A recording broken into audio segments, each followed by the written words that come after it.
satu kisah yang paling baik di dalam Al-Quranul Karim.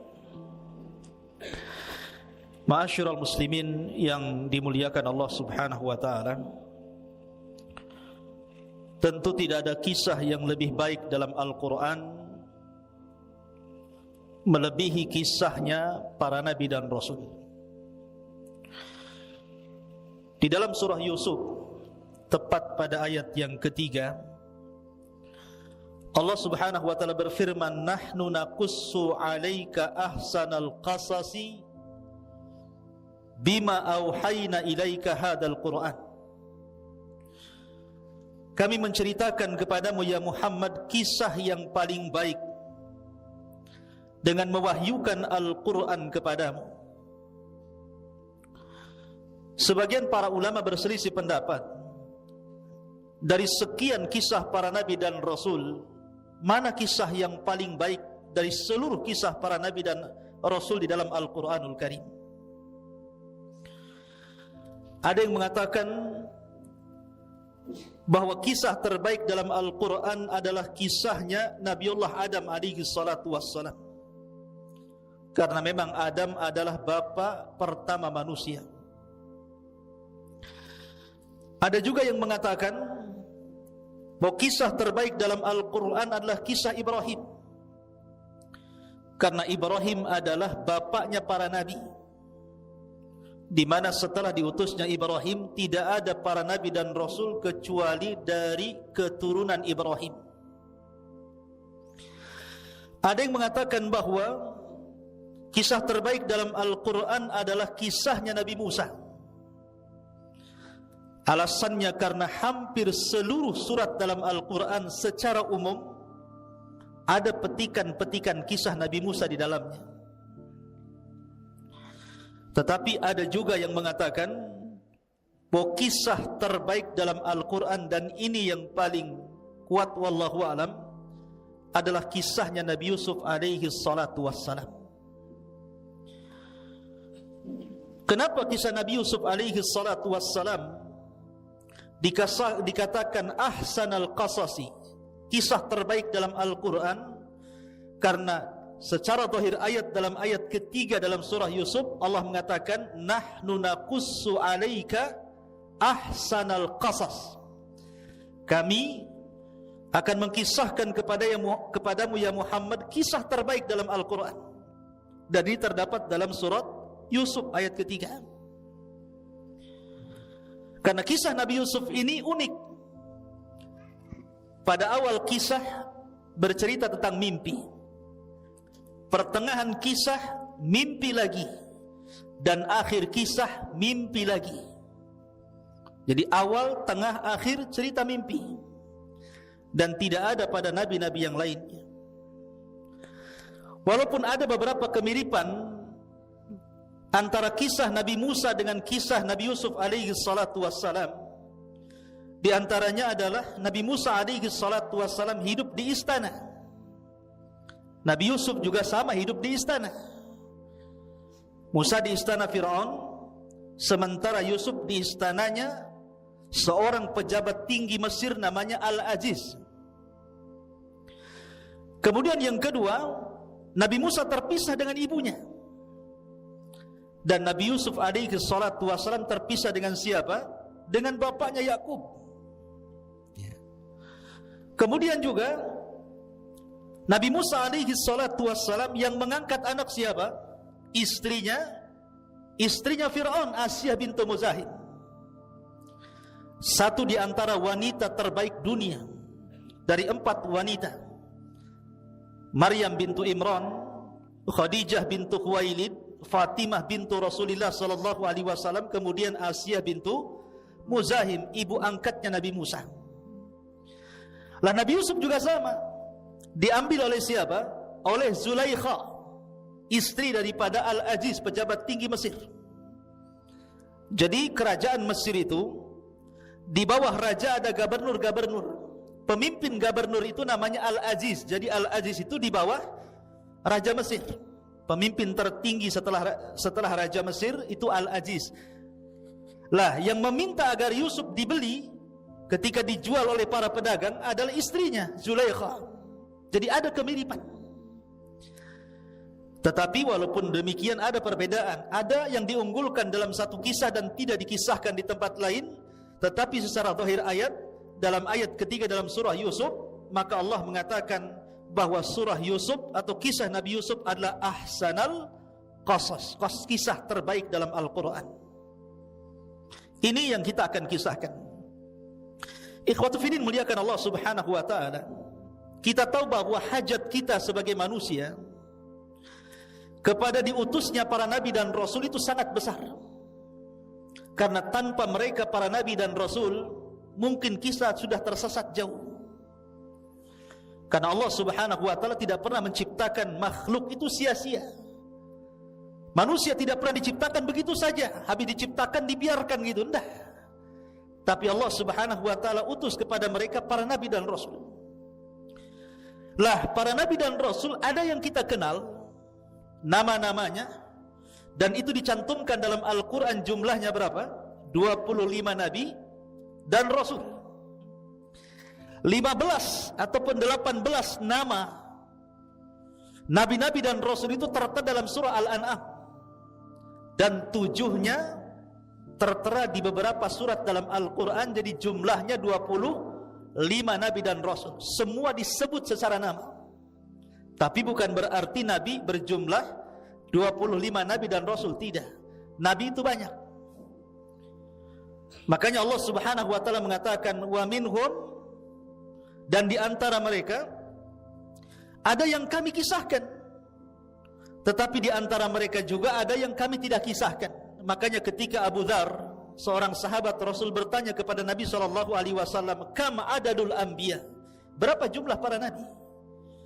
Maka Nabi SAW menyebutkan jumlah para nabi 120.000. Tetapi jumlah Rasul hanya 315. Artinya banyak Rasul yang diutus itu. Para nabi yang diutus itu banyak. Cuman yang kita kenal hanya 25 nabi dan Rasul. Dan ini wajib kita imani. Satu saja kita beriman kepada seorang kufur dengan seorang Rasul, maka sama kita mengkufuri semua para Rasul. Makanya Allah mengatakan dalam Al-Quran, la nufarriku baina ahadin mir rusuli. Kita dilarang untuk membeda-bedakan para nabi dan Rasul. Ma'asyiral muslimin yang dimuliakan Allah Azza wa Jalla. Lah, di dalam 25 nabi dan Rasul itu ada Rasul-Rasul pilihan yang disebut dengan ulul azmi minar rusul. Dan ulul azmi itu dimulai daripada siapa? Nabi Nuh alaihi salatu wassalam, kemudian Ibrahim alaihi salatu wassalam, kemudian Nabi Musa alaihi salatu wassalam, kemudian Nabi Isa alaihi salatu wassalam, dan yang terakhir ditutup oleh kenabian Nabi kita Muhammad sallallahu alaihi wasallam. Itulah ulul azmi. Lah, yang pertama Rasul diutus siapa? Nabi Nuh. Nuh adalah Rasul pertama. Karena sebelumnya belum ada Rasul. Nabi Adam bukan Rasul, dia Nabi. Kemudian setelah Adam ada Syith, dia bukan Rasul, dia Nabi. Setelah Syith ada namanya Idris, dia bukan Rasul, dia Nabi. Rasul pertama barulah Nuh alaihi salatu wassalam. Itulah Rasul pertama. Lah, setelah Nuh alaihi salatu wassalam kemudian diutus kepada kaum yang tersebar kesyirikan pertama di permukaan bumi ini. Kemudian kaumnya dibinasakan kecuali Nuh dan orang-orang yang di perahunya. Maka kemudian setelah Nuh meninggal, dibangkitkan sebuah kaum yang disebut dengan Ad. Diutus kepada mereka siapa? Nabi Hud. Setelah Hud, kemudian bangkitlah sebuah kaum namanya Tsamud. Diutus kepada mereka siapa? Nabi Saleh. Setelah itu tidak dijelaskan apakah Allah mengutus para nabi dan rasul setelah mereka ataukah tidak, sampai diutusnya siapa? Nabi Ibrahim alaihi salatu wassalam. Lah, Ibrahim inilah yang disebut dengan Abul Anbiya, bapaknya para nabi. Karena Allah takdirkan setelah Ibrahim diutus alaihi salatu wassalam, tidak ada nabi dan rasul kecuali keturunan Ibrahim. Lah Ibrahim inilah kemudian punya anak yang melahirkan para nabi. Pertama Ismail, dari keturunannya tidak ada jadi nabi kecuali Nabi kita Muhammad sallallahu alaihi wasallam. Kemudian yang kedua Nabi Ishak. Lah Nabi Ishak ini barulah kemudian lahir dari Ishak siapa? Yakub, yang disebut dengan Israel, yang nanti keturunan Nabi Yakub disebut Bani Israel. Lah Yakub ini keturunannya banyak melahirkan para nabi. Dia memiliki putra 12 dari berapa? Dari 4 istri. Nabi Yakub ini dari 4 istrinya lahir 12 putra-putranya. Salah satunya Nabi Yusuf yang kita akan ceritakan. Kemudian Binyamin. Lah dari keturunan Lawa, salah satu putra Nabi Yakub itu banyak ribuan para nabi lahir. Para nabi lahir luar biasa. Ya, jadi nabi itu bukan 25 nabi dan rasul, tapi banyak. Dan semuanya kembali kepada nasab Nabi Ibrahim alaihi salatu wassalam. Dan Ibrahim itu memiliki keistimewaan luar biasa. Bagaimana tidak? Anaknya dipersembahkan untuk kurban, badannya dipersembahkan untuk dibakar, kemudian hartanya dipersembahkan untuk ikramud dhaif, memuliakan tamu, dan hatinya hanya diberikan kepada Allah Subhanahu wa taala. Idz qala lahu rabbuhu aslim qala aslamtu li rabbil alamin. Itulah ucapan Ibrahim. Lah Ibrahim inilah yang melahirkan Ishak, kemudian melahirkan Yakub. Dari Yakub inilah lahir Nabi Yusuf. Makanya Yusuf itu disebut Ibnul Karim, ya, wabnu Ibnil Karim, wabnu Ibni Ibnil Karim. Anaknya dari orang yang mulia, dari orang yang mulia, dari orang yang mulia. Kenapa? Karena seluruh keturunannya para nabi. Dia nabi Yusuf alaihi salatu wassalam, bapaknya Nabi Yakub alaihi salatu wassalam, kakeknya Nabi Ishak alaihi salatu wassalam, kakek keempatnya Ibrahim. Semua para nabi. Makanya surat Yusuf ini ikhwan, asbab nuzulnya kenapa sampai diturunkan? Karena surat Yusuf ini termasuk surat yang awal-awal turun. Jadi ada seseorang datang ke Mekah sebelum hijrah Nabi sallallahu alaihi wasallam, bercerita di hadapan para sahabat macam-macam cerita. Cerita ini, cerita itu, macam-macam cerita diceritakan. Akhirnya para sahabat ini mengadu kepada Rasulullah dan mengatakan, "Ya Rasulullah, ceritakanlah kepada kami kisah terbaik, sebagaimana orang itu bercerita banyak cerita dari luar." Maka Nabi SAW terdiam sampai Jibril kemudian datang, kemudian menurunkan surah Yusuf. Lah ketika Nabi SAW kemudian diturunkan surah Yusuf, maka para sahabat mendengar dengan seksama dan takjub dengan kisah Nabi Yusuf ini. Lah orang-orang Yahudi di Madinah, ketika mendengar Nabi SAW menceritakan tentang kisah Nabi Yusuf yang merupakan wahyu Al-Quran, mereka menangis. Kenapa? Karena mereka teringat dengan nabi-nabi mereka. Dari sini menunjukkan bahwa Islam itu bukan agama komunitas, tapi Islam itu agama universal. Artinya menyeluruh, bukan hanya untuk orang Arab, tapi untuk seluruh manusia. Inna arsalnaka illa rahmatan lil alamin. Ma'asyiral muslimin yang dimuliakan Allah Azza wa Jalla. Taib. Untuk supaya tidak memperpanjang waktu, kita akan masuk pada kisah Nabi Yusuf alaihi salatu wassalam. Bagaimana kisahnya? Kisah Nabi Yusuf ini ikhwan lengkap diceritakan dalam Al-Quran. Sangat menakjubkan, karena hampir semua sisi diceritakan dalam kisah ini. Banyak pelajaran, khususnya antum para santri. Ma'asyiral muslimin yang dimuliakan Allah Azza wa Jalla, kisah Nabi Yusuf ini dimulai dengan mimpi. Saya katakan dari awal tadi, dimulai dengan mimpi, pertengahannya mimpi, dan akhirnya juga mimpi. Ketika Nabi Yusuf alaihi salatu wassalam di usia 10 tahun, Nabi Yusuf alaihi salatu wassalam bermimpi, dan mimpinya diceritakan kepada bapaknya. Coba yang mau mushaf para akhwat, di dalam surah Yusuf ayat yang keempat, Allah katakan, "Idz qala Yusuf li abi, ya abati inni ra'aitu ahada asyara kawkaban wasyamsa wal qamara ra'aituhum li sajidin." Ingatlah ketika Yusuf berkata kepada ayahnya Yakub, "Wahai ayahku, sesungguhnya aku bermimpi melihat 11 bintang, matahari dan bulan. Kulihat semua mereka sujud kepada aku." Ikhwatu fiddin, tentu yang dimaksud sujud di sini bukan sujud ibadah, karena tidak boleh sujud ibadah kecuali diberikan kepada Allah. Yang dimaksud sujud di sini sujud ta'zim, penghormatan. Sama ketika Nabi Adam alaihi salatu wassalam di hadapan para malaikat, Allah katakan, "Usjudu li Adam fasajadu illa iblis." Sujudlah kepada Adam, maka seluruh malaikat sujud kepada Adam kecuali iblis. Ini bukan sujud ibadah kayak antum salat sujud, bukan, tapi sujud penghormatan.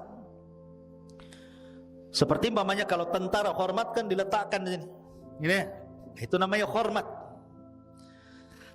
Lah budayanya mereka seperti itu hormatnya dengan cara sujud. Jadi bukan sujud ibadah, karena tidak boleh sujud ibadah kecuali kepada Allah. Kalau sujud ibadah diberikan kepada selain Allah, terjerumus kepada kesyirikan, dosa besar. Tidak boleh. Lah sama di sini, maksudnya adalah makhluk-makhluk seperti bintang, matahari dan bulan yang ditengok Yusuf alaihi salatu wasallam dalam mimpinya mereka sujud, maksudnya sujud penghormatan. Lah Nabi Yakub alaihi salatu wasallam paham, ini bukan mimpi biasa. Ini mimpi luar biasa. Di mana karena Yakub seorang nabi, turun wahyu kepada dia, dia tahu bahwa Yusuf ini kelak akan menjadi nabi. Makanya Nabi Yakub kemudian menasihati Yusuf, sebelum terjadi apa-apa dengan kamu, maka jangan ceritakan mimpi ini. Makanya Allah katakan, "Ya bunai, la taqsus ru'yaka ala ikhwatika fayaqidu laka kaidan, inna syaitana lil insani aduwwum mubin." Wahai anakku, jangan kau ceritakan mimpimu ini kepada saudara-saudaramu itu, karena mereka akan membuat makar untukmu. Karena syaitan itu adalah musuh yang nyata bagi manusia. Jadi Nabi Yakub sudah memperingatkan Yusuf, jangan cerita mimpi ini. Kalau cerita sampai cerita kedengaran kepada saudaranya, timbul hasad, ini bisa masalah. Jadi dari sini ikhwan fillah yakun Allah Subhanahu wa taala, banyak pelajaran dari dua ayat ini. Pertama, khusus bagi antum ya para santri, di sini Allah Subhanahu wa taala ajarkan bagaimana akhlak dan adab. Lihat seorang bapa berakhlak kepada anak dan anak berakhlak kepada bapa. Nabi Yakub tahu nama Yusuf, tapi dia tidak memanggil namanya kan? "Hei Yusuf," tidak, tapi memanggil dengan kata-kata "Ya bunai," wahai anakku. Begitu juga Nabi Yusuf tahu nama bapaknya Yakub, tapi tidak menyebut "Wahai bapak Yakub," tidak, tapi dengan mengatakan "Ya abati," wahai bapakku. Inilah yang diajarkan Ibrahim alaihi salatu wassalam. Ibrahim tahu bapaknya kafir, Azar itu kafir. Bukan hanya kafir, dia pemahat patung, dia penjual patung, mengajak orang menyembah patung. Tapi Ibrahim ketika berdialog dengan bapaknya, dia tidak pernah mengatakan "Ya Azar", dia mengatakan "Ya abati, wahai ayahku, wahai ayahku." Ini adab ikhwan. Tidak boleh seseorang memanggil nama. Ya, ini adab anak kepada bapak dan bapak kepada anak. Begitu juga seorang santri kepada gurunya. Antum sudah tahu mungkin nama ustadznya, Ustadz Soleh, Ustadz Maulana, Ustadz Iqbal, Ustadz macam-macam sudah tahu namanya. Tapi jangan kemudian disebut nama "Ya Ustadz". Nah, seperti itu. Ya, "Wahai guruku", itu adab namanya. Walaupun hanya berbincang-bincang, mungkin ustadznya tidak ada, bincang-bincang sama kawan gitu, payah itu Pak Soleh itu, nggak boleh begitu. Ya, tetapi aduh gimana ustadz ini, ustadz siapa? Ustadz Soleh, begitu. Ya, itu adab namanya. Antum jangan kemudian sekesal apapun seorang santri kepada gurunya, tetap ada adab dalam penyebutan itu. Makanya kenapa para ulama itu apabila menyebutkan dalam kitab-kitab mereka, karya-karya para ulama yang sudah wafat, selalu mereka akan memberikan di ujung namanya kata-kata rahimahullahu ta'ala, semoga Allah merahmatinya. Apabila dia masih hidup, maka akan diberikan doa di ujung namanya hafizahullahu ta'ala, semoga Allah menjaganya.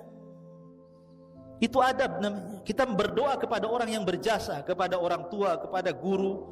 Begitulah yang diajarkan para nabi kepada kita. Makanya di sini kita lihat dalam surah Luqman. Luqman ketika menasihati anaknya, ya bunai la tusyrik billah. Dia tidak menyebut namanya wahai Luqman, tidak. Karena ini bentuk adab, bentuk akhlak maksudnya. Kemudian yang kedua, pelajaran yang kedua, di sini Nabi Yakub kemudian mengatakan kepada Nabi Yusuf alaihi salatu wassalam, apabila antum semuanya diberikan sebuah kabar gembira, kenikmatan dari Allah subhanahu wa ta'ala. Memang Allah mengatakan, fabi ni'mati rabbika fahaddits, dengan nikmat Allah ceritakan nikmat itu. Tetapi bukan berarti semua nikmat harus diceritakan. Kalau seandainya memunculkan orang-orang yang hasad, makanya di sini Allah mengatakan, hai anakku, jangan ceritakan mimpimu, ini mimpi baik. Sebab itu nanti akan menjadikan saudara-saudaramu membuat makar kepadamu. Kalimat kaidun makar, ya. Tentu makar yang paling besar, tidak ada makar melebihi makar Allah. Allah lah zat yang paling tinggi makarnya. Lah setelah itu kemudian makar yang paling bahaya adalah makar yang ditimbulkan orang hasad. Makanya kenapa dalam surah yang pendek, Qul a'udzu birabbin nas, Qul a'udzu birabbil falaq, di ujung ayat mengatakan min syarri hasidin idza hasad, karena makarnya orang hasad itu bahaya. Ustaz, apakah ada sesama santri saling hasad? Banyak. Hasad gara-gara makanan, rebutan makanan, kan itu. Gara-gara makanan musuhan. Hasad karena kecerdasan.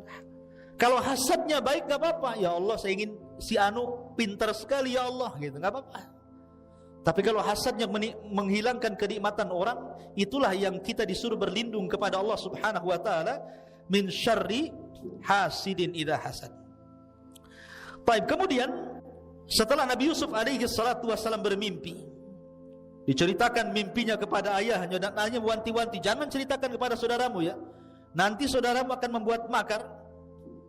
Kita tahu bahwa Nabi Yakub ini, ikhwan, memiliki berapa istri tadi? Saya katakan empat istri. Lah di antara salah satu dari 4 istri itu ada namanya Rahil. Nama istri Yakub itu ada namanya Rahil. Rahil inilah ibu daripada Nabi Yusuf dan Binyamin. Jadi Nabi Yusuf dan Binyamin itu satu kandung, dari ibu yang sama dan bapak yang sama. Adapun saudara-saudaranya lain bapak, lain ibu satu bapak. Lah ketika ibu Rahil ini melahirkan adiknya Nabi Yusuf namanya Binyamin, meninggal dia. Meninggal. Akhirnya Nabi Yusuf dan Binyamin ini tidak punya ibu, hanya punya bapak Nabi Yakub alaihi salatu wassalam. Lah karena memang Nabi Yusuf dengan Binyamin ini masih kecil, yang paling bungsu gitu dari seluruh anak-anak Yakub. Yakub ini ingin memposisikan plus, bukan hanya selaku ayah kepada Nabi Yusuf dan Binyamin, dia pun ingin memposisikan menjadi ibu. Akhirnya dia lebih mencintai Nabi Yusuf dan Binyamin dibandingkan istri-istri yang masih hidup dan anak daripada istri-istri yang masih hidup. Dari sinilah tumbuh kecemburuan. Cemburu istri-istrinya itu nggak diperhatikan, karena Yakub terus memperhatikan Yusuf dan Binyamin. Akhirnya kemudian istri-istri Nabi Yakub ini menghasut anak-anaknya dengan mengatakan, wah payah bapakmu tuh, tengok tuh. Kenapa Yusuf aja, kenapa Binyamin saja, kemana-mana sama mereka, kalian tak pernah diajak, macam-macam. Tertanamlah sifat hasad yang ditumbuhkan ibunya kepada anak-anak yang merupakan saudara-saudara Nabi Yusuf. Ini hati-hatinya. para akhwat di belakang itu, jangan sekali-kali mendoktrin kepada anak, karena anak itu paling mudah didoktrin. Dan perempuan itu paling mudah mendoktrin. Dan pengaruhnya melebihi laki-laki. Makanya akhirnya hasad ibu-ibunya turun ke anak-anaknya tuh. Lah, dari situlah kemudian mulailah anak-anak mereka datang kepada Nabi Yakub dan mengatakan, "Idz qalu la Yusufu wa akhuhu ahabbu ila abina minna wa nahnu usbatun inna abana la fi dhalalin mubin." Ketika mereka saudara-saudara Yusuf berkata, sungguh Yusuf dan saudaranya Binyamin lebih dicintai ayah daripada kita, padahal kita adalah satu kelompok yang kuat. Sungguh ayah kami berada di atas kesesatan yang nyata. Lihat, Nabi Yakub seorang nabi, bagaimana mungkin dikatakan sesat? Ya, bagaimana mungkin seorang anak mengatakan sesat bapaknya, padahal Yakub itu nabi, disesat-sesatkan sama anak-anaknya. Karena yang menjadikan orang itu berkata kotor itu hasad yang tertanam. Dan hasad itu penyakit syaitan, ya kawan. Penyakit yang pertama kali di langit adalah hasad. Hasadnya iblis kepada Adam. Dan penyakit yang pertama kali muncul di bumi hasad juga. Hasadnya Qabil kepada Habil. Makanya hasad itu penyakit iblis, ya. Makanya kenapa Nabi Yakub sudah mewanti-wanti kepada Yusuf, jangan ceritakan mimpimu. Dan di ujung ayat mengatakan, karena musuh yang nyatalah syaitan. Setan menguasai saudara-saudara Yusuf sampai berani lancang kepada bapaknya dan mengatakan, "Inna abana lafi dhalalim mubin." Oh, bapakku ini sesat katanya. Berani mengatakan sesat karena hasad. Ya. Ma'asyiral muslimin yang dimuliakan Allah Azza wa Jalla. Lihat bahaya hasad di sini. Bahaya hasad iblis kepada Adam apa? Menjadikan Adam terusir dari surga, kan? Menjadikan iblis dilaknat sampai kiamat.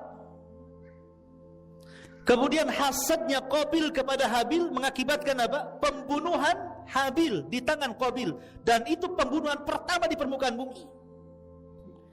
Adapun hasad saudara-saudara Yusuf kepada Yusuf, lihat Allah sebutkan dalam Al-Quran surah Yusuf ayat ke-9, "Uqtulu Yusuf awit rahuhu ardan yakhlu lakum wajhu abikum wa takunu min ba'dihi qauman salihin." Bunuhlah Yusuf, satu, atau buanglah dia ke sebuah tempat agar perhatian ayah tertumpah kepadamu, atau yang ketiga, setelah itu kamu menjadi orang-orang yang baik. Jadi pertama suruh dibunuh, yang kedua suruh dibuang, yang ketiga apa? Ada yang berakal di antara anak-anak Yakub ini. Qala qailum minhum la taqtulu Yusuf. Janganlah bunuh Yusuf. Wa alquhu fi ghayabatil jub. Kita masukkan aja ke sumur. Yaltaqithu ba'dus sayyarati in kuntum fa'ilin. Biar nanti ada orang-orang musafir datang, mudah-mudahan diambil mereka, kemudian dibawa mereka pergi. Lihat, akibat hasad. Pertama ide pembunuhan. Bunuh saja Yusuf itu. Kemudian yang kedua, ide pembuangan. Kemudian yang paling ringan, idenya apa? Dimasukkan ke sumur. Semua bicara tentang nyawa. Dibunuh jelas menghilangkan nyawa. Dibuang ke padang pasir bisa kematian karena kehausan. Dibunuh, dilemparkan ke sumur, bisa saja di sumur ada ular, ada kalajengking, ada macam-macam, kan? Makanya Allah mengatakan ghayabatil jub. Kenapa dikatakan ghayabatil jub? Ghayabah itu artinya tidak terlihat. Ini bukan sumur kecil, bukan sumur 15 meter, 12 meter, bukan. Tapi sumur yang enggak tahu kedalamannya. Makanya Allah mengibarahkan dengan ghayabatil jub. Saking dalamnya enggak kelihatan. Coba bayangkan. Dan Yusuf 3 hari di situ. 3 hari dalam sumur yang gelap itu. Kalau seandainya saya kasih hadiah 50.000, antum uka-uka di sana, di siapa yang berani? Malam ke hutan Jabal sana, jalan ke hutan sana, ya. Nanti pagi datang lagi ke sini. Siapa yang berani ngacung? Ustaz kasih 50.000, saya tambah 100.000, tambah jadi 500, tambah 1 juta. Nggak ada yang ngacung. Ustadz-ustadznya lah. Coba.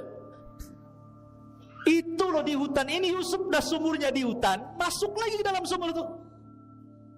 3 hari 3 malam dalam kegelapan itu. Anak umur 10 tahun. Yusuf ketika dimasukkan itu usianya berapa? 10 tahun itu. Subhanallah. Tetapi dalam riwayat, ketika Yusuf berada di sumur itu, karena itu pilihan terakhir saudara-saudaranya, mereka tidak jadi membunuh, mereka tidak jadi membuang, dan mereka memasukkan Yusuf ke sumur. Di dalam sumur itu Jibril datang. Selama 3 hari Jibril bolak-balik datang. Kemudian menenangkan Nabi Yusuf dalam sumur itu usia 10 tahun, dan menceritakan tentang bahwa Yusuf, nanti kamu sebentar lagi setelah 3 hari ini akan ada orang yang mengambil, kemudian nanti akan dijual, kemudian akan hidup di istana, kemudian akan dirayu perempuan, kemudian akan dipenjara, kemudian akan ini akan itu. Semua diceritakan Jibril tentang kehidupan Yusuf ke depan sampai meninggal. Jadi Yusuf sudah tahu gambaran nih setelah keluar dari sumur apa yang akan terjadi, karena Jibril sudah mengilhamkan kepadanya. Ya, makanya dia membuat tenang Yusuf di dalam sumur tadi. Ma'asyiral muslimin yang dimuliakan Allah Subhanahu wa taala.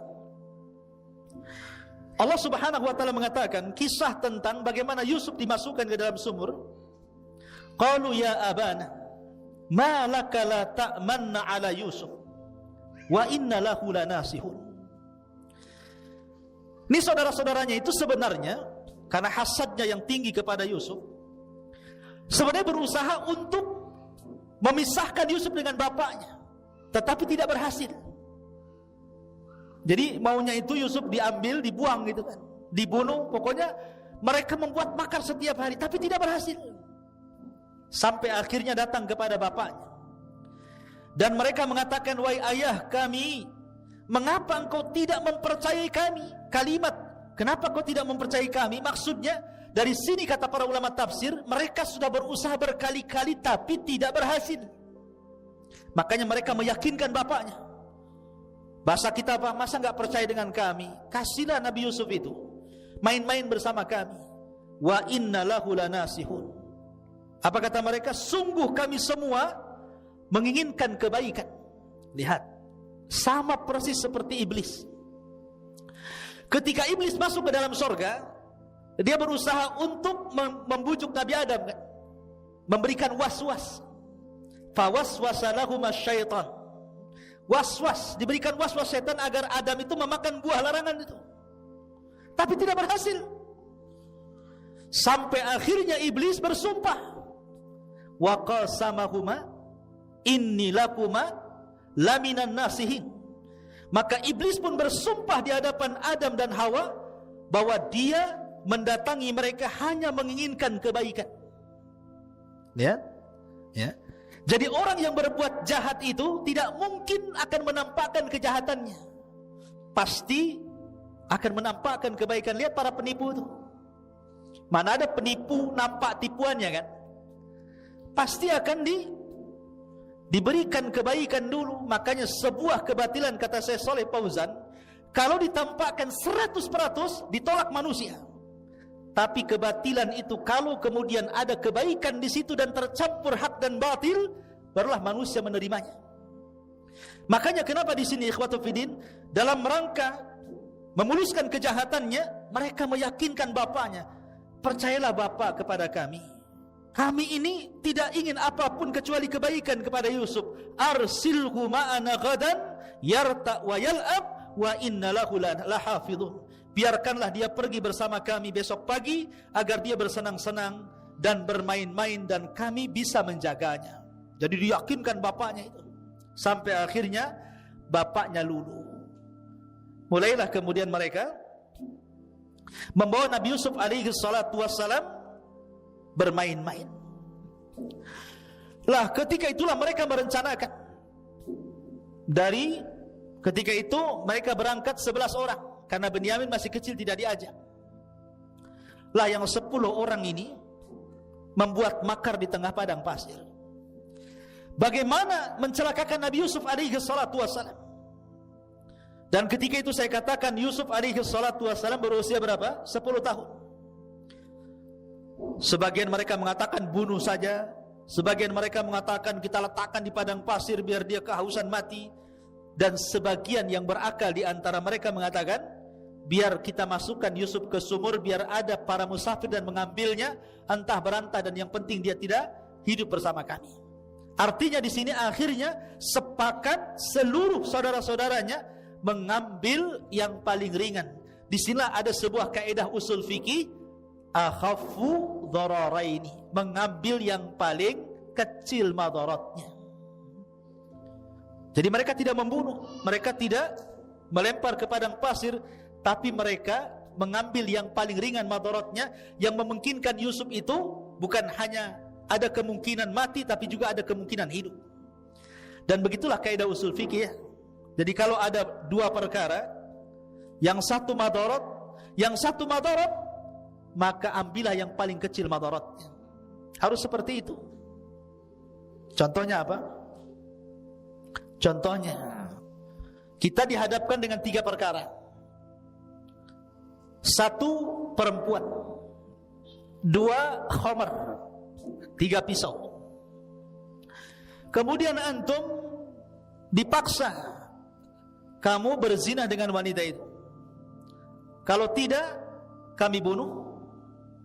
Kalau engkau enggak mau, minumlah khamar. Ini kan semua madarat ikhwan. Berzina dosa besar, minum khamar dosa besar, membunuh juga dosa besar. Tapi antum dipaksa melakukan salah satu dari 3 perkara ini. Kita memilih yang mana? Semua dosa besar. Membunuh tidak mungkin, berzina tidak mungkin, minum khamar juga tidak mungkin. Maka yang paling ringan apa? Hah? Yang paling ringan apa? Novel yang paling ringan apa? Membunuh? Apa? Nggak tahu. Minum khamar? Bukan. Kalau minum khamar Anda mabuk, mabuk ini hilang, nanti memperkosa, dibunuh dia, makin berat.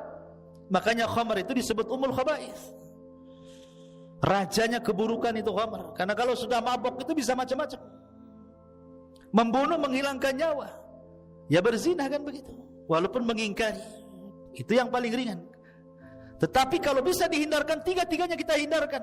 Tapi dalam kaidah kalau nyawa kita terancam, kecuali harus melakukan 3 perkara, ambillah yang paling ringan dari 3 perkara itu. Begitulah kaidah para ulama. Ya. Ma'asyiral muslimin yang dimuliakan Allah Azza wa Jalla. Baik, kita kembali kepada kisah. Lah setelah kemudian Nabi Yusuf alaihi salatu wassalam betul-betul dimasukkan ke dalam sumur. Dan 3 hari Nabi Yusuf di dalam sumur itu. Kemudian datang Jibril alaihi salatu wassalam, kemudian diceritakan kisahnya sampai kelak Yusuf meninggal, dan membuat kemudian Nabi Yusuf kemudian tenang. Disitulah setelah 3 hari datanglah para qafilah, para musafir yang dagang dari Palestina menuju Mesir. Karena ketika itu mereka tinggal di Palestina.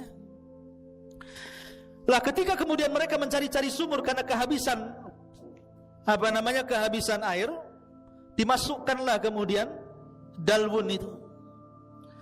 Lah Yusuf sudah diberitahu sama Jibril, nanti sebentar lagi setelah 3 hari pasti akan ada tambang dengan timba. Kamu ambil saja tambang itu. Makanya kemudian ketika tiba-tiba datang tambang, langsung diambil. Kemudian dia dinaikkan ke atas. Maka takjublah para musafir itu, kok bisa ngambil air dapat manusia? Kayak orang mancing, ya kan? Gak dapat ikan, dapat celana dalam, ya kan? Kan ada itu yang salah sasar itu, ya kan?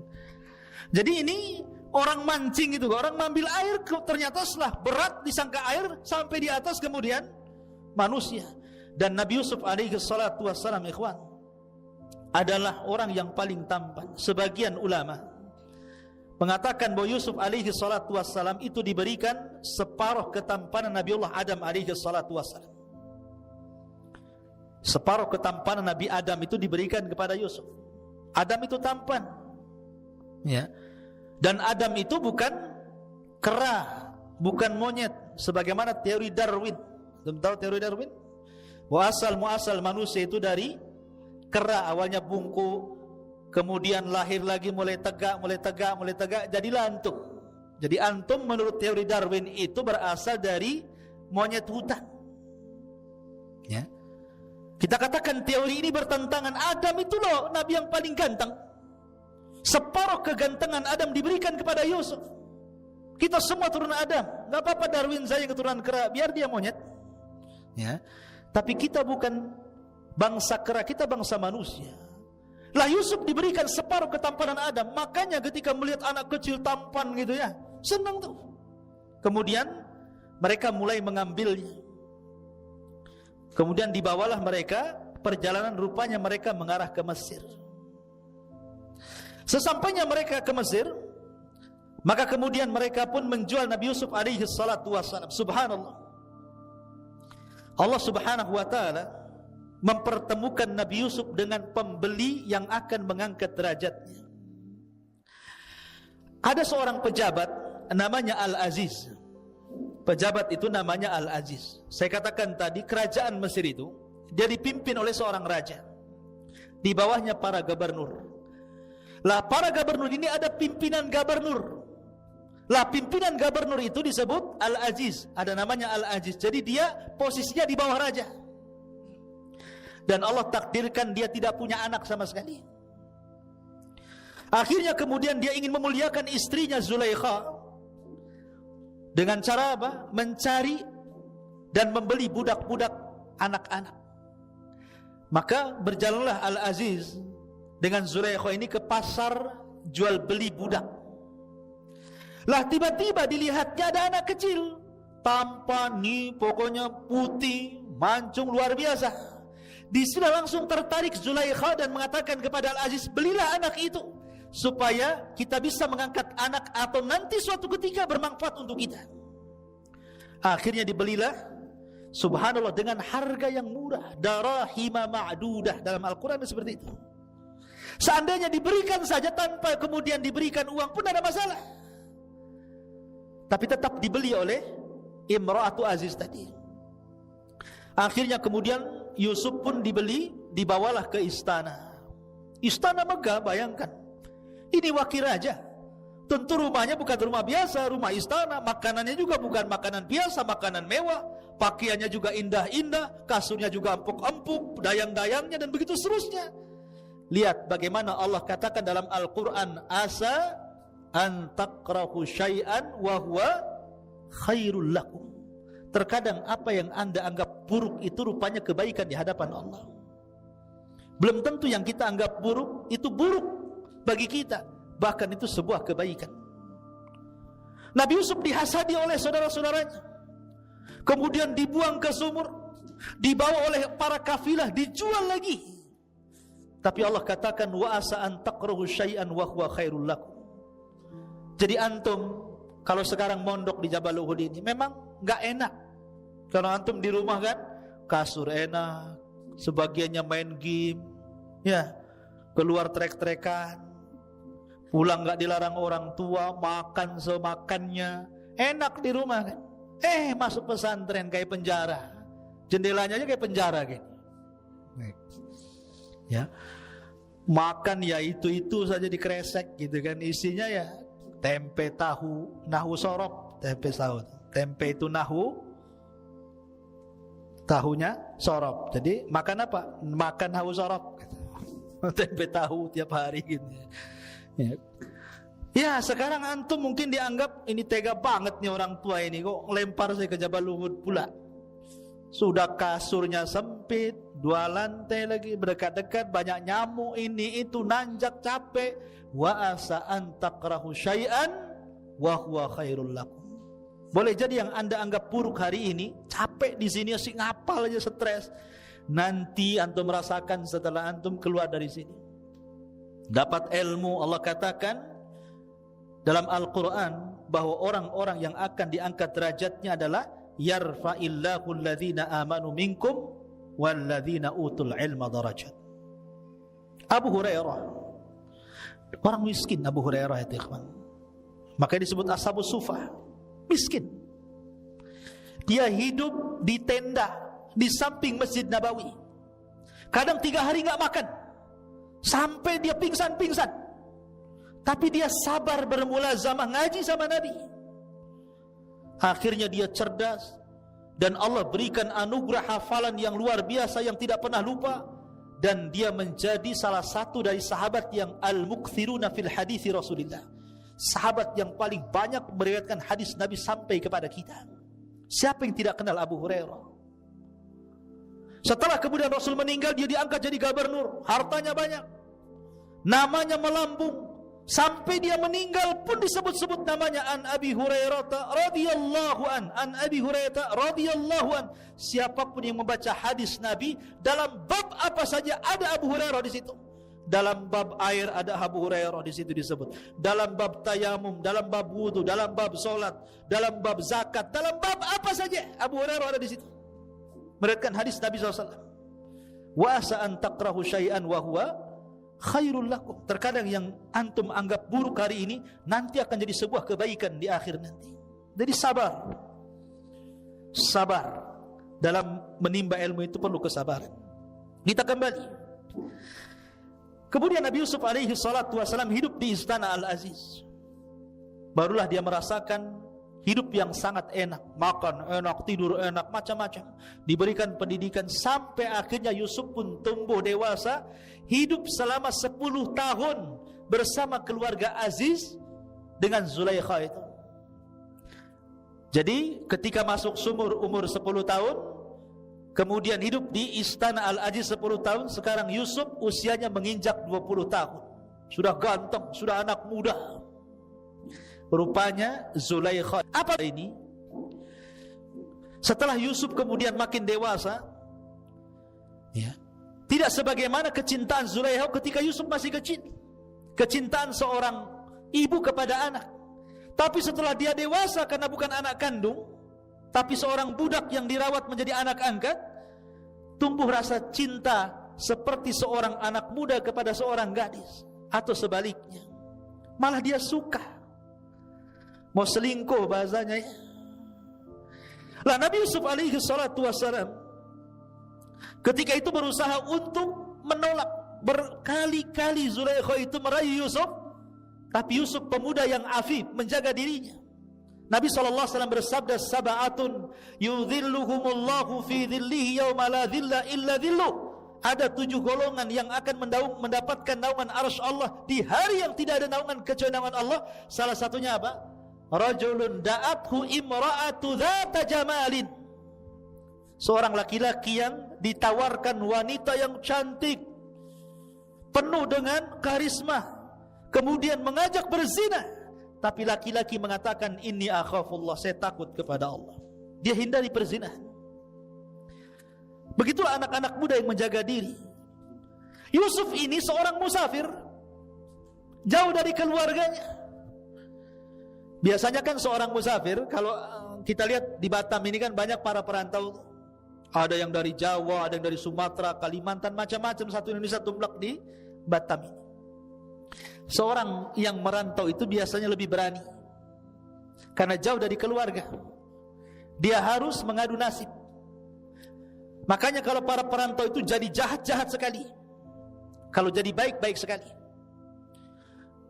Kenapa dia bisa berbuat jahat? Karena jauh dari orang tua, jauh dari kampungnya. Kalau dia berbuat jahat, orang kampung tidak tahu, orang tuanya tidak tahu ya. Artinya Yusuf ini kalau diajak berzina dengan wanita istri pejabat yang sangat cantik Zulaikha ini, memungkinkan, karena dia seorang musafir, jauh dari keluarga, orang tidak tahu siapa dia di situ. Tapi Yusuf dianugerahi oleh Allah Subhanahu wa taala jiwa yang afif, yang menjaga diri. Makanya ketika Zulaikha itu mengundang Yusuf ke kamarnya, kemudian berusaha, kemudian oleh Zulaikha dikunci seluruh pintu dan jendela. Bayangkan, tidak ada satupun jendela dan pintu kaca dikunci. Kemudian Zulaikha membuka bajunya dan menawarkan diri. Tapi Yusuf mengatakan, ma'adallah, Aku berlindung kepada Allah. Kalau bukan karena burhan dari Allah, tentu aku akan terjerumus kepada perbuatan yang sangat dahsyat fitnahnya ini. Ikhwan, ada yang mengatakan Nabi Yusuf alaihi salatu wassalam ketika itu melihat patung. Jadi ada patung di rumah Zulaikha itu, karena ketika itu orang Mesir menyembah patung. Ya. Lah patung itu tersingkap dari tutupnya. Jadi ada penutup kemudian tersingkap penutupnya. Dia malu. Sebenarnya Yusuf itu secara naluri laki-laki dia pengen juga. Siapa yang tidak pengen? Ya. Dihadapkan kepada wanita yang sangat cantik, nalurinya itu pengen. Makanya Allah mengatakan wa hammat bihi wa hammat biha. Artinya wanita itu pengen Yusuf, Yusuf pun sebenarnya dalam hatinya kepengen. Tapi ketika dia melihat patung itu, Yusuf malu. Padahal itu Tuhannya orang Mesir. Kalau dia malu kepada patung itu saja, maka dia lebih malu kepada Allah Subhanahu wa taala. Dari situlah kemudian dia lari menghindar Zulaikha, kemudian dia lari kepada pintu, sampai di pintu rupanya Zulaikha menarik pakaiannya, sobek dari belakang. Ketika sobek, Allah takdirkan suaminya datang. Jadi ketika ditarik dari belakang itu prek gitu ya, rupanya suaminya datang. Persis ketika pengambilan baju kemudian sobek dari belakang itu. Bayangkan ikhwan, kamar itu tidak ada yang memiliki kunci kecuali suami istri. Ya, jadi ketika Zulaikha menarik baju kemudian sobek dari belakang, suaminya membuka pintu. Kagetlah suaminya. Lah ketika kaget heboh, maka Zulaikha berusaha kemudian menuduh Nabi Yusuf bahwa dia yang merayu dirinya. Lah ketika itu ada seorang jariyah pembantunya. Dia bawa anak kecil belum balik, usia di bawah 10 tahun. Tiba-tiba anak kecil ini berbicara dan mengatakan kepada Al-Aziz, lihat robekannya. Kalau seandainya robekannya dari depan, maka Yusuf pendusta dan wanita itu benar. Tapi kalau sobekannya dari belakang, maka wanita itu dusta, Yusuflah yang benar. Itu anak kecil tuh bisa ngomong begitu. Ya. Maka dilihat rupanya robekan dari belakang. Maka tahu di sini yang salah siapa? Imra'atu Aziz. Tapi karena suaminya masih sayang dengan Imra'atu Aziz ini, dengan istrinya, maka dia hanya mengatakan kepada Yusuf, wahai Yusuf, asrif anni, inna kaidahunna azim. Yusuf, pergi kamu cepat. Ya. Sesungguhnya tipu daya mereka para wanita itu besar. Makanya rusaknya para ulama Bani Israel itu karena perempuan. Itu pula yang kemudian Nabi SAW mengatakan, inna asyadda fitnati Bani Israel minan nisa. Maka kemudian Yusuf pun pergi. Rupanya cerita ini, cerita di dalam kamar ini menyebar kepada ibu-ibu pejabat. Kalau di polisi itu kebayangkarinya lah ya. Ibu-ibu Bayangkari. Ya, pejabat-pejabatnya itu kan mesti kan ada komunitasnya tuh kan. Kalau ibu-ibu pejabat kan ada komunitasnya. Ya, kalau ibu-ibu di desa juga adalah komunitas tukang gibah, tukang rumpi itu kan ya, di gubu-gubu tuh. Mesti orang kaya ya komunitasnya orang kaya. Lah, mereka punya komunitas, ibu ini, Zulaikha ini punya komunitas antara emak-emak tuh.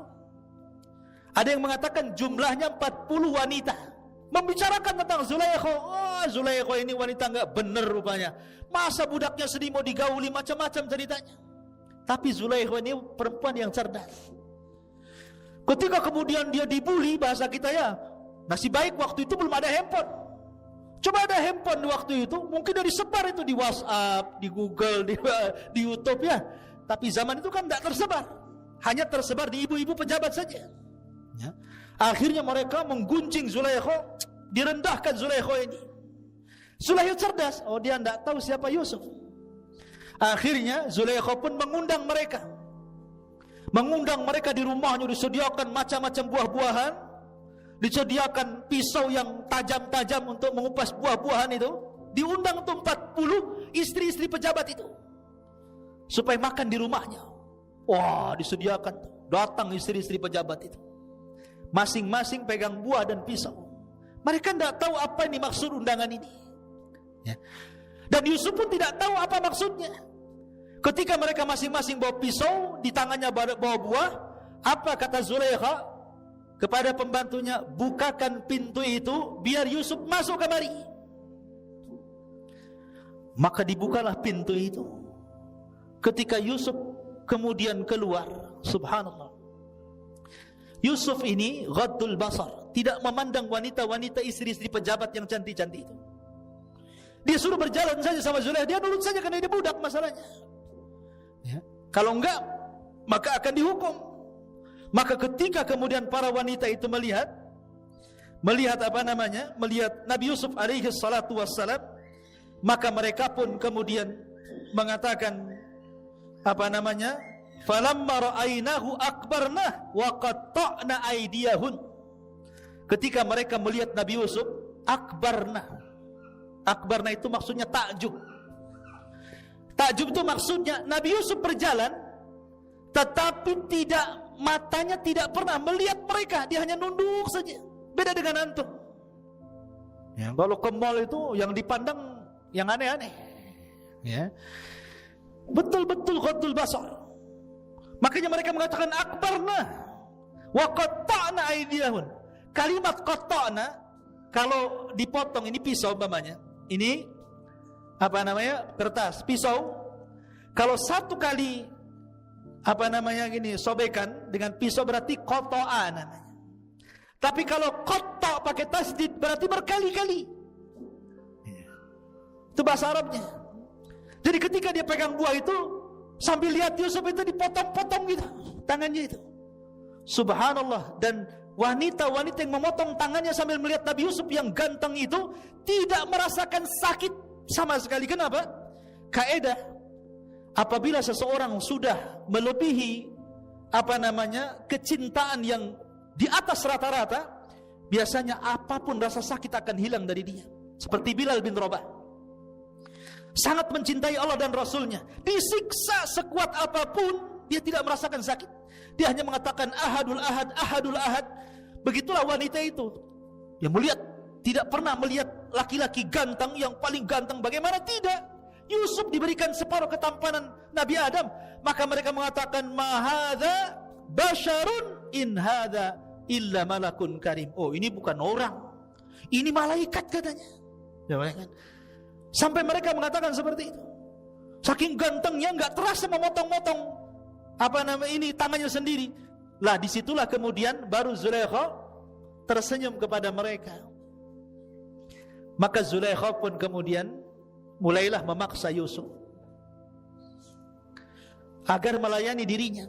Kalau tidak, saya akan penjarakan kamu. Tapi Yusuf tetap mengatakan as-sijnu ahabbu ilai. Penjara lebih aku cintai daripada melakukan perzinahan. Maka akhirnya kemudian Yusuf pun, karena Zulaikha ini wanita cerdas, dia mengatur urusan. Ini wanita-wanita sudah terfitnah dengan Yusuf, sampai kemudian tangannya dipotong-potong. Maka para suami-suaminya ini berkumpul.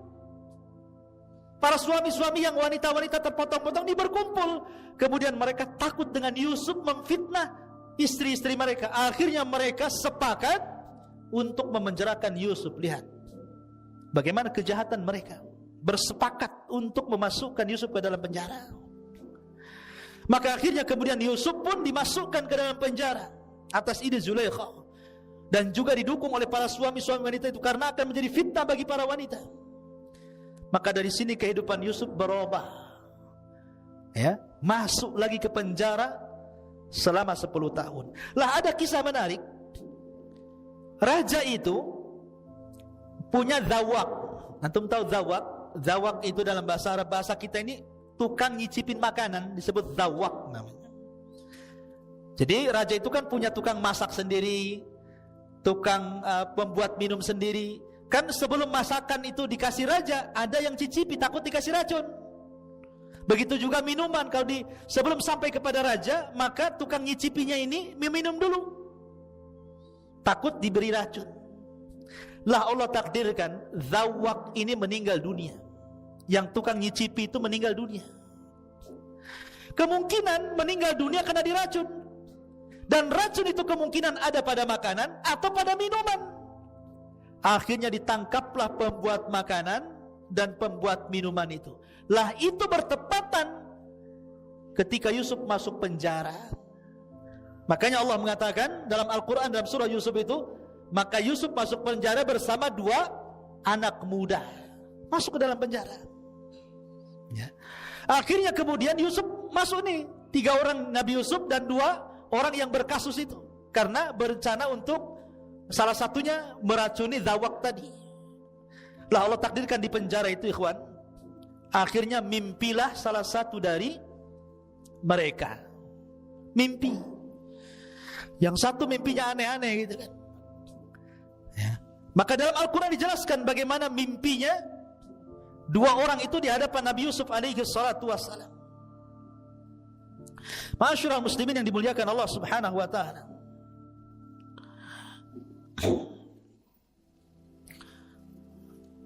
gimana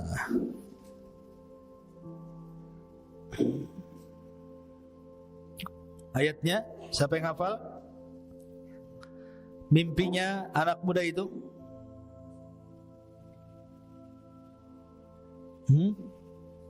santri yang keras. Iya, baca ayat ke-36.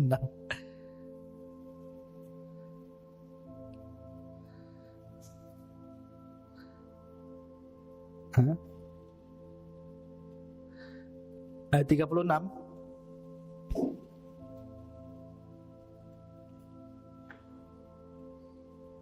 Baik, kita bacakan ya. Di antara mimpinya, bukan 36, wa dakhala ma'ahu sijna fatayan, dan bersama Nabi Yusuf itu masuk pula 2 orang pemuda ke dalam penjara. Tadi saya sudah sebutkan kisah 2 pemuda ini. Yang satu tukang buat roti, yang satu tukang buat minuman, karena tertuduh telah meracuni Zawak tadi. Qala ahaduhuma, berkata salah satu dari keduanya, inni arani a'siru khamran. Wa qala al-akhar inni arani ahmilu fawqa ra'si khubzan ta'kulu at-tayru minhu nabbi'na bi ta'wilihi inna naraka minal muhsinin. Sesungguhnya aku bermimpi memeras anggur, dan yang lainnya berkata aku bermimpi membawa roti di atas kepalaku, sebagiannya dimakan burung, berikanlah kepada kami takwilnya, sesungguhnya kami memandangmu termasuk orang yang baik. Maka Nabi Yusuf alaihissalam ini kan ahli takwil mimpi. Nabi Yusuf sudah tahu pasti salah satunya akan mati. Salah satunya akan mati nih. Karena salah satunya akan mati, maka Nabi Yusuf alaihissalam harus berdakwah supaya mereka masuk ke dalam agama Islam, agama Nabi Yakub, Nabi Ibrahim. Sebelum mati itu diislamkan dululah bahasanya. Makanya kemudian Nabi Yusuf alaihissalam mulai berdakwah kepada mereka, wattaba'tu millata aba Ibrahim wa Ishaq wa Yaqub ma kana lana an nusyrika billahi min syai'in dzalika min fadlillahi alaina wa 'alan nas walakinna aktsaran nasi la yashkurun. Dan aku mengikuti agama nenek moyangku Ibrahim, Ishak dan Yakub. Tidak pantas bagi kami para nabi mempersekutukan sesuatu apapun dengan Allah. Itu adalah dari karunia Allah kepada kami dan kepada manusia semuanya, tetapi kebanyakan mereka bersyukur. Maka intinya Yusuf mengajak mereka untuk mentauhidkan Allah.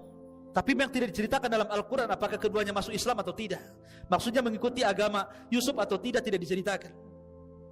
Tapi yang diceritakan adalah ketika keduanya kemudian diloloskan dari penjara, maka Nabi Yusuf alaihissalam ketika itu mengatakan kepada salah satu dari yang akan diselamatkan, tidak akan mati, nanti kamu cerita kepada raja tentang kasusku. Aku akan ceritakan kasusku, kamu cerita kepada raja, mudah-mudahan raja mengampuniku. Maka yang ditakwil akan selamat itu, ya, saya akan ceritakan kalau sampai di istana. Akhirnya keduanya dipanggil. Setelah kasusnya kemudian disidangkan dan terbukti rupanya salah satu yang berikan racun, lah rupanya yang meracuni zawak yang suka mencicipi makanan raja itu siapa? Tukang pembuat roti. Adapun tukang pembuat minuman khamr itu bebas, karena dia tidak meracun. Makanya ketika ditakwil itu ada roti di atas kepalanya, sebagiannya dimakan burung. Maksudnya adalah dia akan divonis mati dan dialah akan disalib dan jasadnya akan dimakan burung. Makanya ketika keluar penjara, yang membuat roti ini dia yang bersalah menaruh racun tadi, maka mati. Lah yang membuat minum ini lupa pesan Yusuf bahwa nanti kalau kamu keluar ceritakan kisahku kepada raja, kasusku seperti ini, biar jadi pertimbangan raja. Lupa pula dia sampai 10 tahun. Lupa anda cerita. Terpaksa Yusuf hidup di penjara berapa? 10 tahun. Orang gak bersalah masuk penjara 10 tahun dia di penjara, Nabi Yusuf tuh. Ya subhanallah. Lah baru setelah itu, ketika ada kasus mimpinya raja, raja ini bermimpi. Mimpinya itu saja. Setiap malam itu lagi mimpinya, itu lagi mimpinya. Dia ceritakan mimpinya kepada para penasihat. Itu hanya bunga-bunga tidur saja. Itu hanya lewat saja. Tapi raja penasaran karena mimpinya bukan sekali tapi berkali-kali. Apa mimpinya?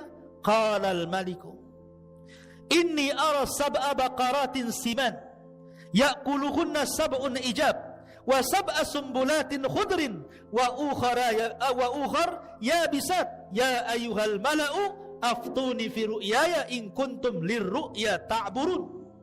Raja berkata kepada para pemuka kaumnya, sesungguhnya aku bermimpi melihat 7 ekor sapi betina yang gemuk dimakan oleh 7 ekor sapi betina yang kurus.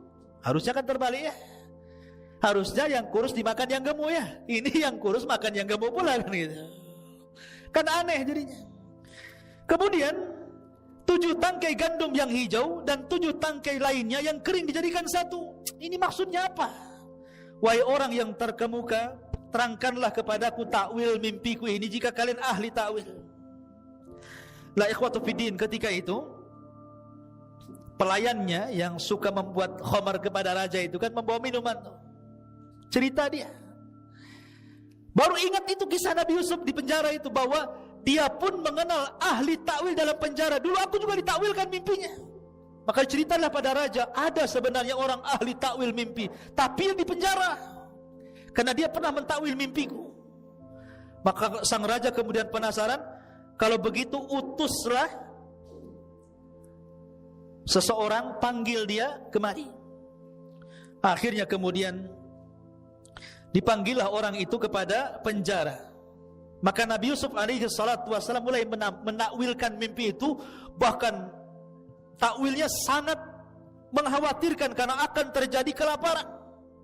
Yang kuat memakan yang lemah, akan terjadi kelaparan di mana-mana.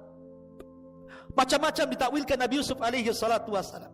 Kemudian orang ini mengatakan, kalau begitu maukah kau datang denganku menuju raja? Kau ceritakan hal itu kepada raja.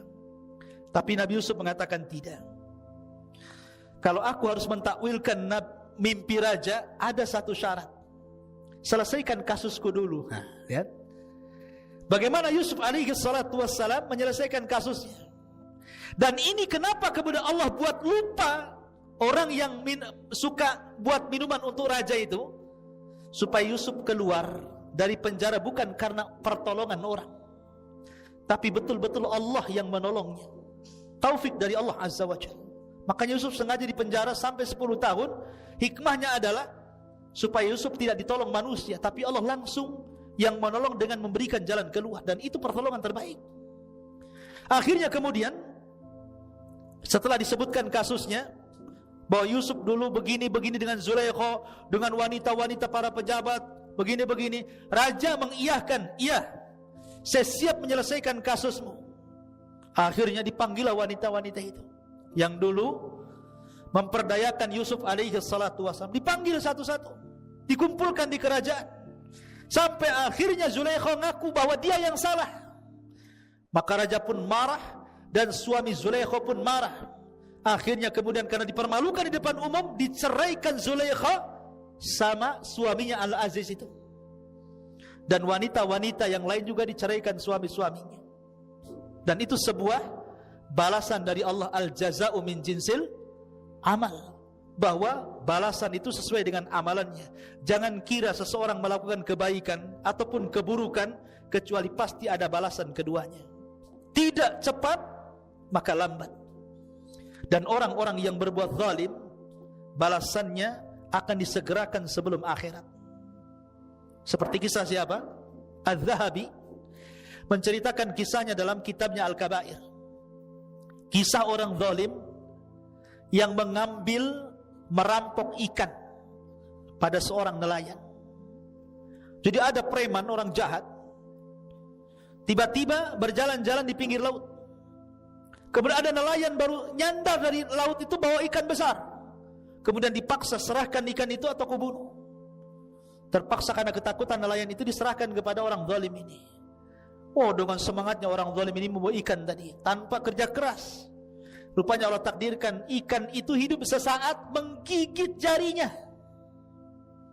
Setelah digigit jarinya, rupanya ada racun dari gigitan ikan itu, dan dia merasakan sakit di malam hari yang tidak ada tahu kecuali Allah sakitnya. Maka keesokan harinya dia datang ke tabib. Dia mengatakan, ini apa jariku, kenapa membuat aku sakit gigitan ikan itu? Kata dokter, itu ada racun yang sudah merambah sampai di pergelangan tanganmu. Kalau tidak diamputasi, maka racun itu akan merambah sampai ke sikutmu. Paksa diamputasi. Besoknya nyolong, setelah itu diamputasi. Lihat bagaimana kata Nabi SAW, tidak ada dosa, ma min dzambin ajjalallahu uqubatahu fid dunya qabla al-akhirah al-baghy wa qati'atur rahim. Tidak ada satupun dosa yang disegerakan hukumannya di dunia sebelum akhirat. Pertama kezaliman, dan yang kedua memutus silaturahim dengan orang tuanya. Ma'asyiral muslimin, kembali. Akhirnya kemudian setelah Yusuf pun kemudian dibela oleh raja dan dibebaskan oleh sang raja, dan mereka orang-orang yang pernah menzaliminya mendapatkan balasan, maka Yusuf pun kemudian berusaha untuk mentakwilkan mimpi sang raja.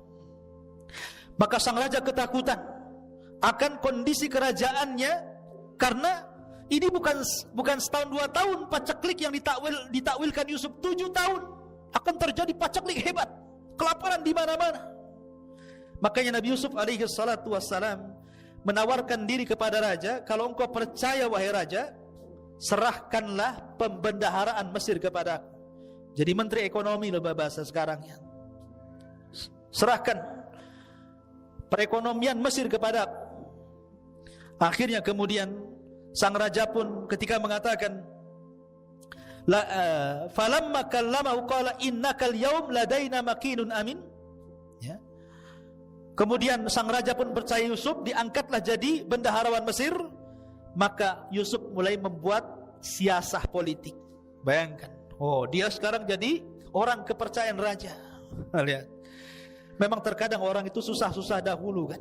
Mulai dari dihasadi keluarganya, dibuang ke sumur, dijual, dimasukkan ke penjara. Subhanallah, ini kan keperitan hidup semuanya. Dan di endingnya Yusuf menjadi seorang menteri kepercayaan raja, menyelamatkan Mesir, diberikan fasilitas paling tinggi. Maka kemudian Yusuf pun mulailah berpolitik. Dia memberikan uang-uang ke masyarakat agar menanam gandum di mana-mana, beras di mana-mana. Nanti sebagiannya diambil kerajaan dan sebagian dikonsumsi oleh mereka. Lah yang diserahkan ke kerajaan ini disimpan oleh Nabi Yusuf. Sampai setelah 7 tahun betul-betul terjadi kekeringan, paceklik di mana-mana. Tapi Mesir mengalami luar biasa kemakmuran. Negara-negara tetangganya semua kelaparan kecuali Mesir. Semua kelaparan. Termasuk Palestina. Karena Palestina dekat dengan Mesir, perjalanan darat. Perbatasannya jalur Gaza itu kan. Akhirnya terdengarlah oleh keluarga Nabi Yakub bahwa kalau ingin mendapatkan makanan dan tidak akan kelaparan, maka mereka boleh menukar gandum, menukar makanan dengan barang-barang berharga. Berangkatlah keluarga Yakub ini. 10 orang datang ke Mesir membawa barang. Yusuf sudah sukses di Mesir. Lah ketika datang ke istana Mesir, Yusuf kenal Ini orang-orang ini kenal, ini dulu orang yang menzalimi saya. Lihat, orang yang disakiti selamanya tidak akan lupa kepada orang yang menyakiti. Tapi orang yang menyakiti akan lupa kepada yang disakitinya. Itu kaidah itu. Ingat gak antum dulu zalimi saya? Nggak ingat. Yang menzalimi biasanya gitu, nggak ingat dia. Tapi yang dizalimi akan ingat terus. Wah ini, walaupun udah tua, mukanya ini kayak dulu nih orang yang kurang ajar sama saya. Ya. Yusuf kenal tuh saudara-saudaranya, tetapi saudara-saudara nggak kenal sama Yusuf. Ya. Maka Yusuf pun kemudian, tapi dia berusaha. Disinilah Allah tampakkan adabnya seorang nabi, akhlaknya seorang nabi. Jazaul ihsan, jazaus sayyi'ah. Balasan keburukan tidak dibalas dengan keburukan, tetapi dibalas dengan kebaikan. Begitulah para nabi yang mengajarkan kepada kita. Ya. Dulu mereka hasad, maka lawan hasad itu kita berikan kebaikan kepada orang yang hasad. Inilah cara menghilangkan hasad. Kan saudara-saudara Yusuf kan hasad tuh kepada Yusuf, maka Yusuf justru tidak hasad. Jadi mereka akhirnya diberikan kan dalam kaedah pemberian penukaran barang itu satu unta satu karung gandum. Walaupun mereka banyak 10 unta, tetap dikasih satu unta, satu orang satu unta. Akhirnya mereka mengatakan, Yusuf nih mengatakan, berapa saudara kalian? Mereka mengatakan 11 orang. Loh kenapa cuma 10? Benyamin maksudnya saudaranya gak dibawa. Kenapa cuma 10? Besok-besok kalau kamu datang, ajak yang ke-11-nya. Kalau engkau tidak ajak, kami tidak akan kasih gandum lagi. Untuk kebaikanku, kata Yusuf, nih gandumnya, setiap satu unta, satu karung, nih saya kembalikan semua barang berharganya. Baik kan? Udah gak diambil barang berharganya, dikasih gandum lagi. Ya. Akhirnya pulanglah mereka. Sampai di Palestina berjumpa dengan Nabi Yakub. Nabi Yakub itu pantang makan yang haram, pantang makan pemberian orang, tidak mau dia. Ketika dia melihat gandum-gandum itu di atas unta, kemudian barang berharganya kembali, Yakub menolak, tidak mau. Ini harus dikembalikan. Saya tidak mau, kecuali kalau barang-barang berharganya memang sudah diterima oleh Mesir, mereka dapat makan, nggak apa-apa. Ini enggak, makannya dikasih, barangnya dikembalikan. Kata Yakub, saya nggak mau makan, kecuali ditukar dengan barang berharga. Akhirnya mereka mengatakan, tidak wahai ayahku. Mereka minta syarat. Kalau kami harus kembali ke Mesir, adik kami Benyamin harus diajak. Kalau enggak lengkap 11, mereka akan menolaknya. Nabi Yakub teringat dengan Yusuf. Nabi Yakub teringat dengan Yusuf, nanti dimasukkan sumur lagi kan gitu ya. Dia takut karena di antara ujian Nabi Yakub itu, salah satunya dia menangis karena sedih kehilangan Yusuf sampai buta. Setiap hari Yakub menangis. Karena tidak wajar kematian Yusuf, apalagi tahu Yakub ini Yusuf akan jadi nabi. Makanya dia sedih menangis, akhirnya buta, nggak bisa melihat. Pada awalnya Yakub tidak mengizinkan Benyamin, tapi dirayu dan ini demi makan, demi tidak kelaparan. Akhirnya Yakub pun kemudian setelah dipastikan Benyamin aman, maka boleh mengizinkan Benyamin ikut. Berangkatlah mereka dengan Benyamin, yang tadinya 11 unta jadi 10 unta jadi 11 unta, kan jadi banyak tuh karungnya. Setelah sampai di sana, Nabi Yusuf kenal dengan Benyamin. Benyamin tidak kenal dengan Yusuf. Akhirnya kemudian oleh Nabi Yusuf dipisahkan tuh dari kawan-kawannya, dimasukkan ke dalam kamar. Kemudian Yusuf baru bercerita bahwa dia adalah Yusuf. Wah, senanglah Benyamin, karena berjumpa dengan saudara sudah lama, bertahun-tahun tidak berjumpa. Dari situlah maka Yusuf tidak mau berpisah dengan Benyamin. Disitulah dia buat makar. Dia ngomong sama Benyamin, nanti sebelum kau pulang, nanti kendaraanmu akan saya kasih barangku. Nanti kau akan dituduh mencuri. Nanti kalau kamu dituduh mencuri, kamu tidak akan pergi lagi ke Palestina dan kamu akan hidup bersama saya di sini. Betul, dibuat siasat seperti itu. Setelah barang-barangnya kemudian ditukar dengan gandum, kemudian orang-orang ini sudah mau kembali ke Palestina. Sebelum masuk sampai gerbang saja, para penjaga teriak, ada barang yang hilang, ada barang yang hilang, barangnya Malik hilang. Akhirnya penjaga pun menutup gerbang, kemudian memeriksa semua bawaan 11 saudara Yusuf ini. Dicek semuanya. Ya. Rupanya yang bawa barang adalah siapa, Ben? Binyamin. Ditangkaplah Binyamin. Ketika itu hukuman orang mencuri, kalau ikut syariat Yakub maka menjadi budak, kalau ikut syariat Mesir maka dibunuh. Cuma dua itu saja. Hukuman orang mencuri ketika itu jadi budak atau dibunuh. Ya, dan Yusuf mengikuti syariat Yakub. Akhirnya kemudian mereka pun meminta-minta agar jangan menahan Binyamin, karena mereka sudah berjanji kepada bapaknya untuk mengembalikan Binyamin. Ya, karena kan Nabi Yusuf bersiasat supaya mereka tahu ya bagaimana susahnya Nabi Yusuf dulu. Akhirnya terpaksa salah satu yang berakal dengan mereka mengatakan, ya sudahlah, berangkatlah kalian ke Palestina, yang 9 orang itu. Maka salah satu saudara Yusuf kemudian dengan Binyamin ditinggal di Mesir. Bilanglah sama bapakmu, sama bapak kita Yakub itu, bahwa telah terjadi begini-begini. Ceritakan aja sejujurnya bahwa Binyamin begini-begini. Berangkatlah mereka sampai di Palestina. Yakub gak percaya, karena dia sudah pernah melakukan kejahatan kepada Yusuf dan tidak pulang. Sekarang Binyamin tidak pulang lagi. Kalian apakan Binyamin? Bahasanya seperti itu kan.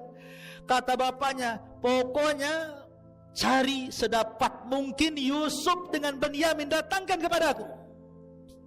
Saya enggak mau tahu, kata Yakub. Itu sudah buta tuh. Saya enggak mau tahu, saya enggak mau menerima bakaran. Sekarang kalian pergi lagi, datangkan Binyamin dan Yusuf kepada aku.